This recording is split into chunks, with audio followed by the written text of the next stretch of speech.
Podcast listeners, we are honored and grateful that you have invited us into your home to listen to the Godfather Minutes. Yeah. Hey, I'm Alex Robinson. Wait, I thought you were Luca Brasi. Oh no, he sleeps with the fishes, didn't you hear? Does he? Oh, getting ahead of ourselves. And I'm your co-host, Andy Robinson. And this is the Godfather Minute, in which we are going to talk about the 13th minute of... Oh, excuse me, the 12th minute. 12th I apologize. Like Luca Brasi, I'm very nervous. So Yeah. the 12th minute of The Godfather. The minute starts off with Tom Hagen walking away from his wife past the mumbling Luca Brasi. Mm-hmm. And we don't know who this character is yet. We just see this That's true. large hulk of a man sitting down, trousers unusually high on his knees, I noticed. Not his knees, but way up his shins because he's sitting down. Like floods? Like floods. Yeah. Although we don't see him, we don't see his feet when he's standing. Yeah. But that is Luca Brasi. And also the style back then was for men to wear their pants much higher than it is now. So okay. maybe floods were we'll have to keep an eye out for that to see if floods are part of the normal routine. Yeah, so we see this guy mumbling what sounds to be greetings to the Don. Mm-hmm. And of course, later on, we'll learn that he's rehearsing because he's very nervous to go meet the Don. And in fact, this scene was put in because the actor was so nervous and fumbled his lines in the real scene that they added this scene to explain why he was fumbling his lines. Yeah, that's interesting. Is it true he was not an actor? No, he was a professional wrestler. Oh, okay. Yeah. Like so- George the Animal Steel. Kind of looks like him. Yeah, kind of. bit. I always think of he looks like Gorilla Monsoon. Oh, yeah. Remember Gorilla Monsoon? Oh, yeah. The late lamented Gorilla Monsoon. Yeah. So I'm sure we'll have a lot more about Luca when he actually has some. Now, let me point out now that I think the first time I saw this movie, and for many viewings afterward, I thought his name was Luca Brasi. And I know I'm not the only one out there who thought that. So please, if you're out there and you made that same mistake, please give us a call. We've got the hotlines open now. It's funny because I always said his name was Luug Brasi. No, really? Luug. Luug. He's like a Swedish That's the guy. German. Yeah, the Swedish guy. Yeah, I'm glad you invited me to your daughter's wedding.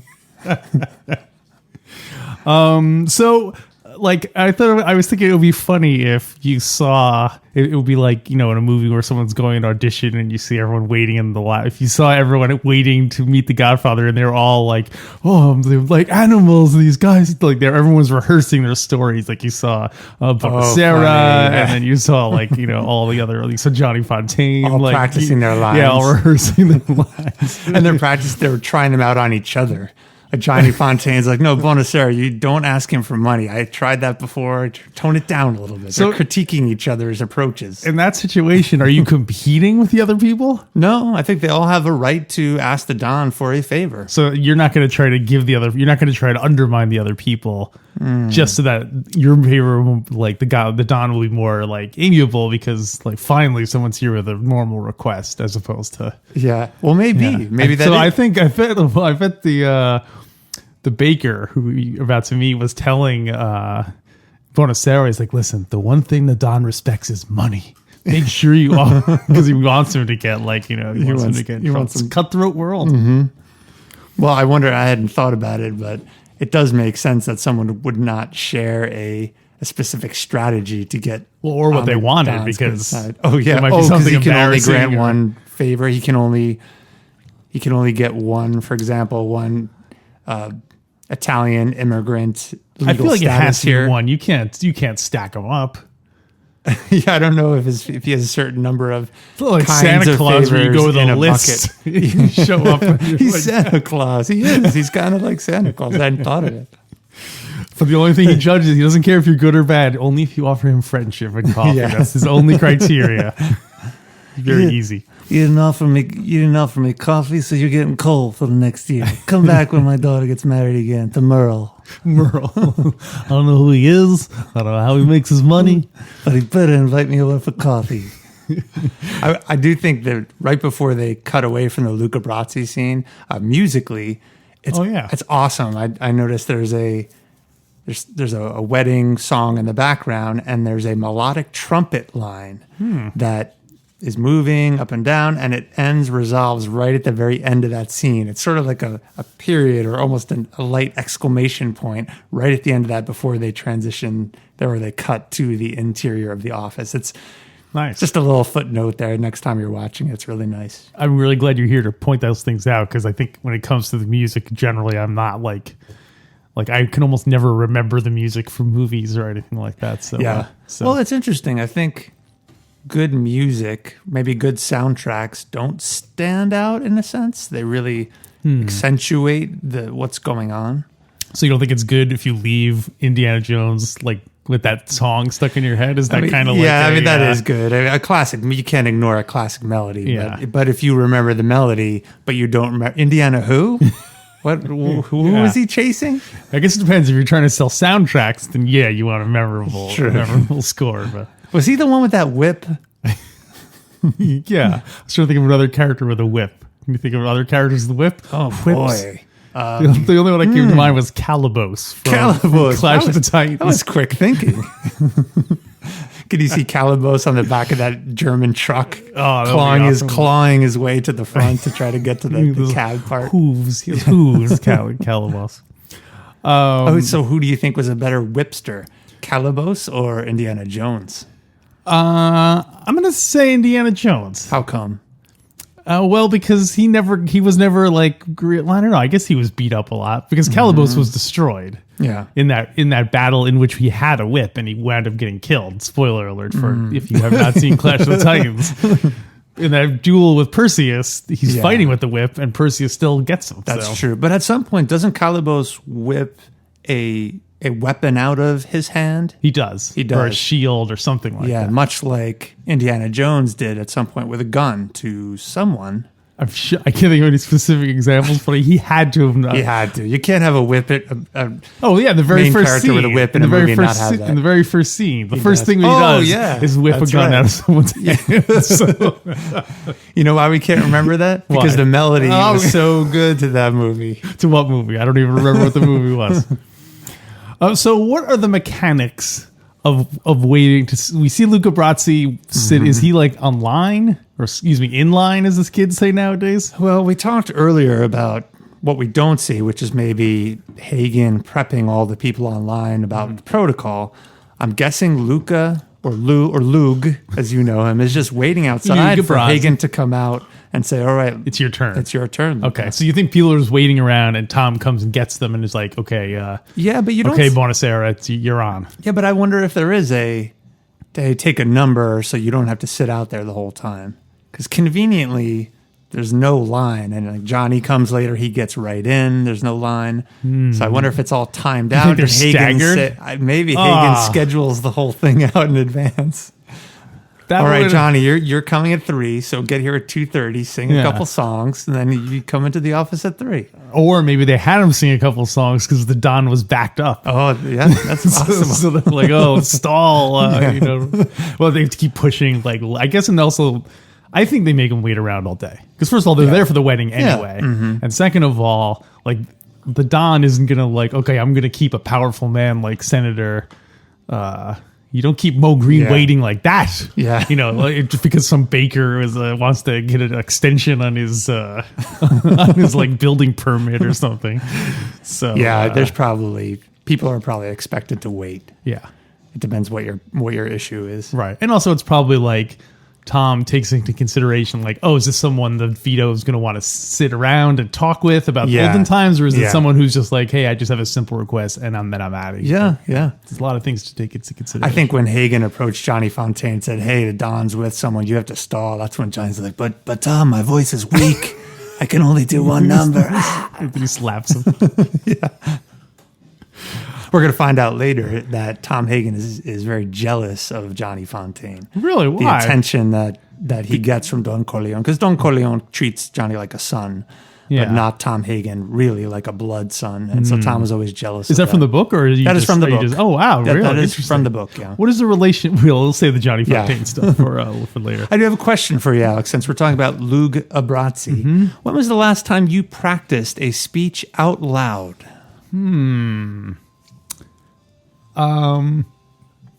Besides the opening to this podcast minute. Yeah. I think I was doing I was teaching a class and I had to come up with some stuff about writing. And I definitely remember like having little cue cards and sort of just practicing the rhythm of it and so on. Saying it aloud? Yeah. Oh, great.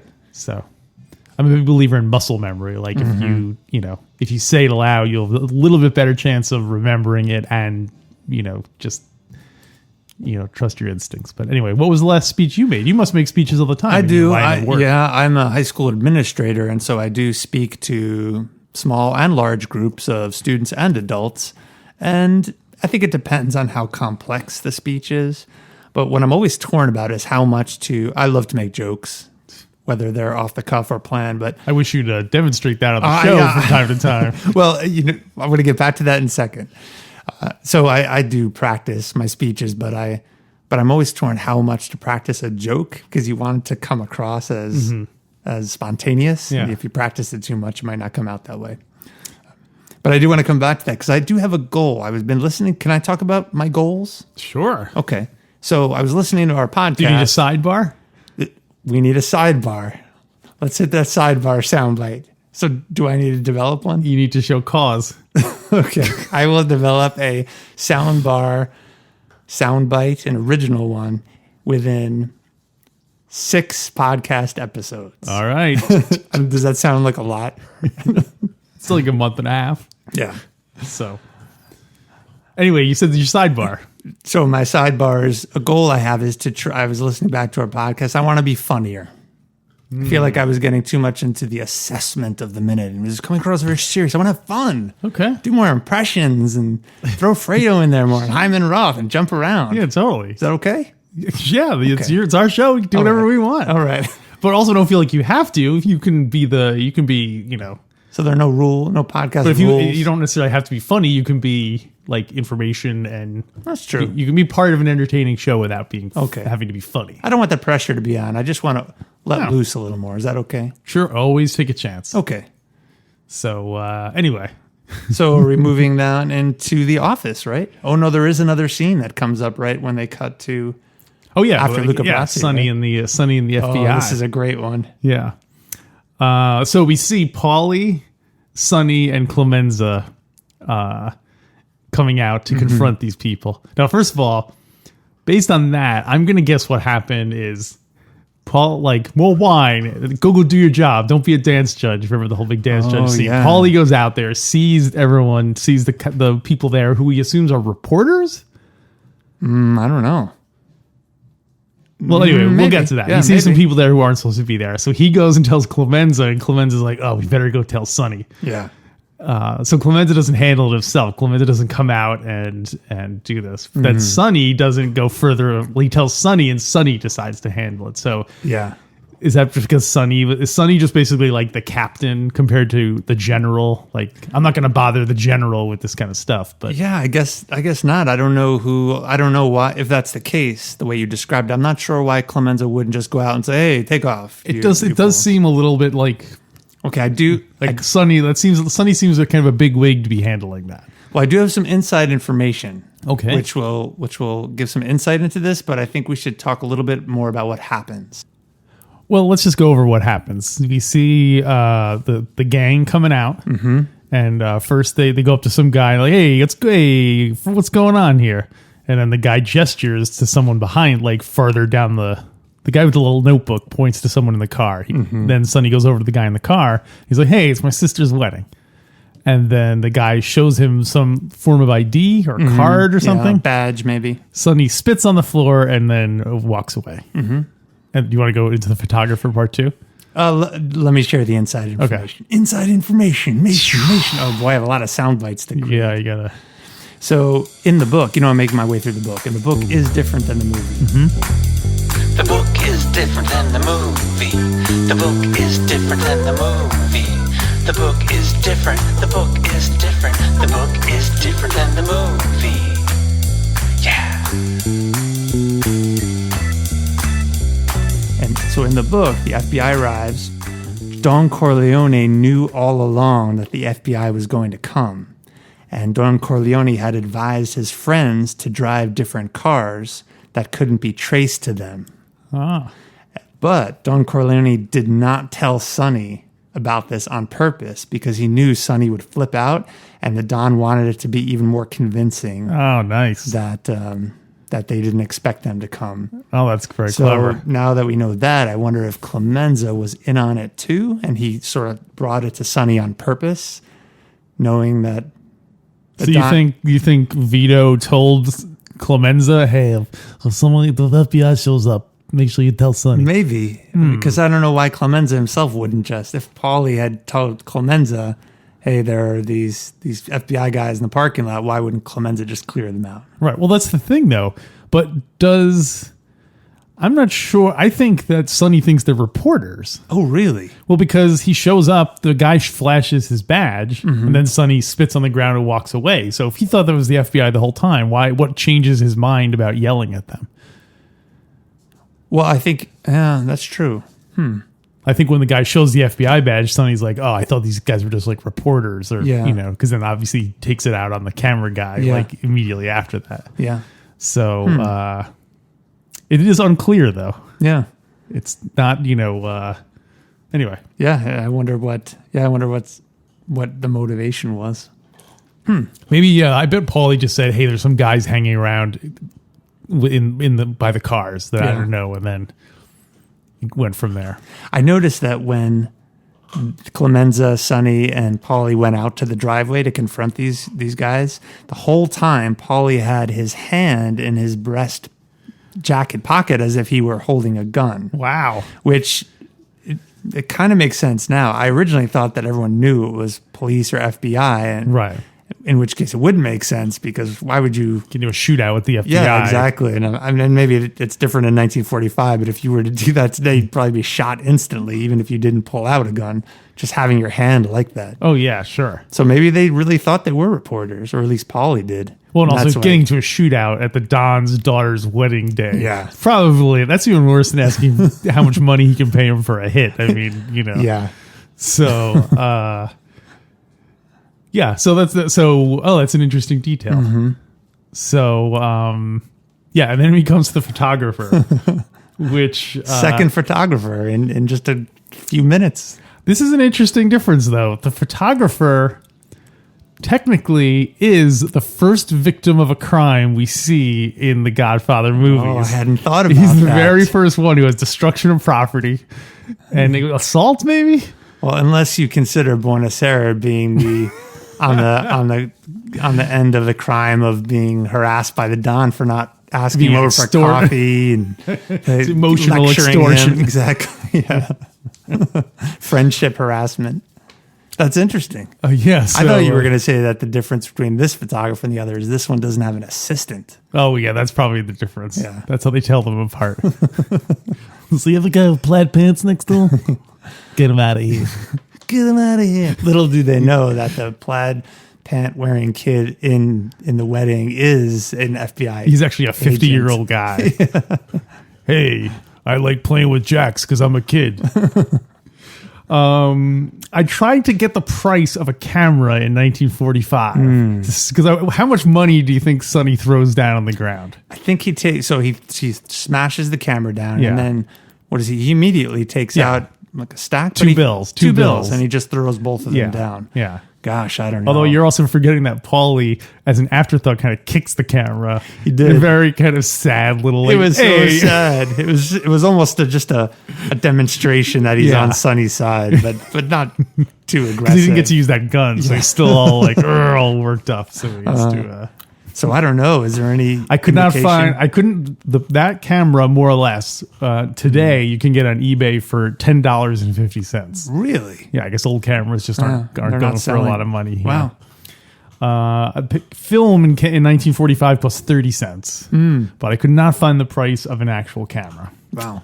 So, and how much could you get for the photographs of all those crime bosses? Oh, it's true. A lot of cash. It's a lot of money in those chemical-y pictures. So, I think they should bring back those giant flash bulbs. I'm going to get one of those things to plug into the top of my phone, like a giant, when you do it, it goes, poof, and there's smoke and there's a little bit of fire. Yeah. That's a great idea. Picture taking it was more of an event. Yeah, it really was. You get to see. And that's also why they didn't want to take the picture without Michael, because it's probably there's only so many flash bulbs. Exactly. That's why the photographer's so pissed. He's like, I got to go grind new sulfur and stack it up. He's a purist. He's like, I only use hand ground lenses and 2 parts sulfur, 1 part mercury. One other point about Sonny not knowing. Yeah, okay. In the book, Sonny later tells the Godfather that, hey, Pop, I can't do a good Sonny. Hey, Pop, hey, Pop, the FBI were out there. The Godfather shrugged and just said, I don't own the street. They can do what they please. So he doesn't own the street. That's true. That wasn't the point of me saying that. No, it was that he still doesn't give up the ruse. Right. He doesn't tell them. I kind of knew they were going to call me dummy. Pop, you don't own the street?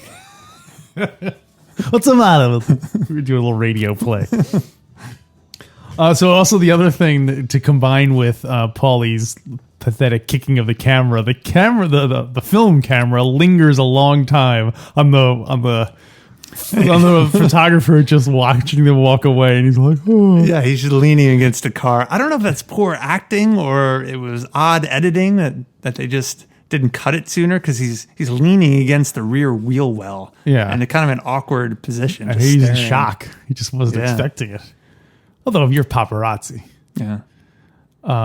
Wait, wasn't he an FBI agent too? Or was he a reporter? No, I thought he was a reporter. Oh, now I get it. I thought he was an FBI photographer. Oh, no. Well, then he wouldn't have beat him up, because then that would have been, yeah. I think he was a reporter. Yeah.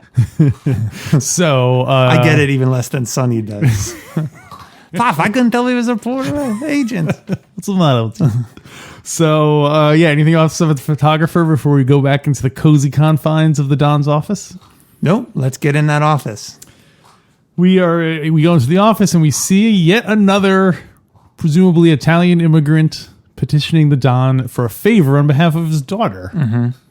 Now, I think the next minute, this person explains a lot more. Oh, that's true. About it. So yeah, we may want to kick that can down the road. Yeah. Because he really just begins. It literally ends with the Don saying, Nazorine, my friend, what can I do for you? Yeah. And you notice he says, my friend. After all that stuff about friendship, he's still harping on about that.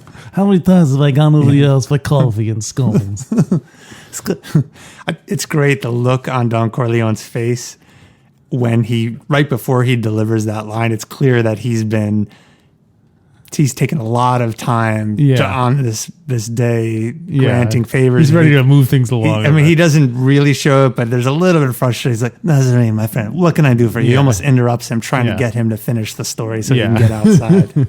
It's great. One last thing about the photographer guy I just noticed in my notes. So, and I think this is true for a lot of mob movies. Not only is the cameraman the first victim, but we don't see really how it affects the photographer. And I think what TV shows and movies do when the criminal is the main character is to downplay the effects on regular people. So you're kind of always siding with the criminal. You're not like, oh man, Sonny just beat up that photographer. Like, what? Show the photographer like a black eye. I'm like, oh, how am I going to feed my kids now? I was counting on those mob pictures. The whole next 7 minutes, the photographer goes home. He goes to the doctor. Yeah. He's got like minor PTSD. Yeah, plus he borrowed money to get the camera, and Oh, I know. He's got to go to the other photographer to borrow supplies from him, and this other photographer is a purist. He's like, I got to now grind more sulfur. It's gonna cost you. He's like, my camera's empty. They took all my Barzini took all my film. Let's combine my film with your camera. My film with your flash. Yeah. So, but anyway, it's a time honored tradition to sort of downplay the effects of. That's interesting. I guess that's a good way to get you to like the criminal. Or at least to kind of gloss over the fact about that, Yeah. you wouldn't like these people in real life, despite our like, oh, we still, it's so romantic and sexy to be a criminal. But anyway, so what do you give this minute? Oh, I have one last jarring thing I noticed today. Okay. This movie is set in 1945, filmed in 1971. That is 26 years before they were filming a scene that took place 26 years earlier. The Godfather itself, that movie is now 45 years ago. We are farther from The Godfather than The Godfather was from 1945. Oh, that's fascinating. Isn't that weird? Yeah. Do you think almost twice as long? Yeah, boy. Do you think this is kind of a dumb question, but I'll ask it anyway. How have things changed from between all of those points? More so between the filming and now, or more so from 1945 to when it was filmed in the 70s? That one. Yeah. Because I think the 60s really were a big cultural shift where we became a much more youth-oriented culture and just respected authority and stopped wearing hats and ties everywhere and stopped cutting our hair even when Don Corleone wanted us to. Love-ins and all that stuff. Whereas, I think we're much more like that than 1945 was to 1971 or 72. So crazy, huh? Yeah. Anyway, so what do you give this? What do you give this minute? I was gonna give it a 3, but I don't know. 3. I'm reconsidering because you got Luca Brasi practicing the speech. You got Sonny. Yeah. Oh boy, I got to go 4. It's just a great scene. I agree. 4. How about our assessment of the minute?